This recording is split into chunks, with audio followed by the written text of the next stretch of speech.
Time blog. There you can find previous Midnight Creeps episode. This episode is based or inspired of my recent visit to Frederiksdorp in Suriname. That's in the plantation Comawena.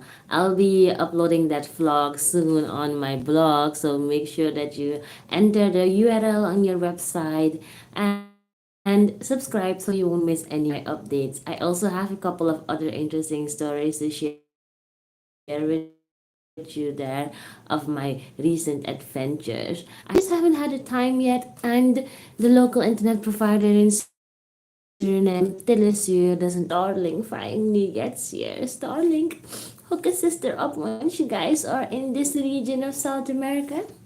Anyway, guys, for this episode of Midnight Creeps, I call it the Haunted Plantation. Somewhere in a South American country on a plantation, a group of tourists decided to have fun. So they went out to travel. They decided to stay on one of the plantations that had one of those colonial houses on it. They decided to spend the night there. And they were there with like three of them. And the three of them had to share a bed. But they didn't do much research or study the history of this place. They didn't know that it was a house where many souls had died. They thought it was just like a hotel or something like that. So, when nighttime came, they tried to get some sleep. But as they tried to fall asleep, that went horribly wrong. Why did that go horribly wrong, you must wonder? Well, the first one, we'll call him Jonathan. While Jonathan tried to fall asleep, he rolled around in his bed and he pulled his blankets. And then he heard the sounds of horses. And he even heard the horses grinning. He looked around and he stood up to watch out the window and he saw that there was no one there. He thought to himself, I must be hallucinating. He tried to get himself some sleep, but it was futile. He couldn't rest. Meanwhile, downstairs, the others couldn't get any sleep either. Jessica and Rebecca had trouble fidgeting and rolling around in their beds. It was as if someone was watching them and a creepy chill grew up their spine. That's when someone walked up the stairs. Guy who was in his bed, he could hear the sounds. And he thought at first that it was girls, but then he realized these footsteps were too heavy to belong to the girls. It must have been the footsteps of a man. So what did he do? He didn't dare to get out of his bed. Fear filled his heart. His blood pumped faster. He could sense that this wasn't something normal. And then when the footsteps got close enough at the edge of the stairs where he was supposed to be able to see who was walking towards him, he saw that nobody was there.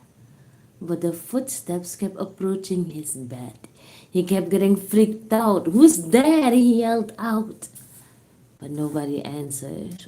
All he could hear was the footsteps. Tuk, tuk, tuk.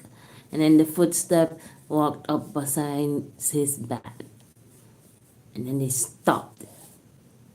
He saw mist as if someone was breathing out fog in the room, but still there wasn't a soul to be seen. That's until he felt two hands choking on him. He screamed, he struggled, and he wanted to fight for help. And the girls, they heard him scream, so they ran up the stairs. And when they ran up the stairs, they saw that he was fighting with nothing but air. Strange and creepy. Even the hair on their spine began to stand. And then they looked outside. They heard noises. It was as if it was busy. And when they looked outside, they saw an entire crowd with the ghost of slaves that weren't aware that they were dead.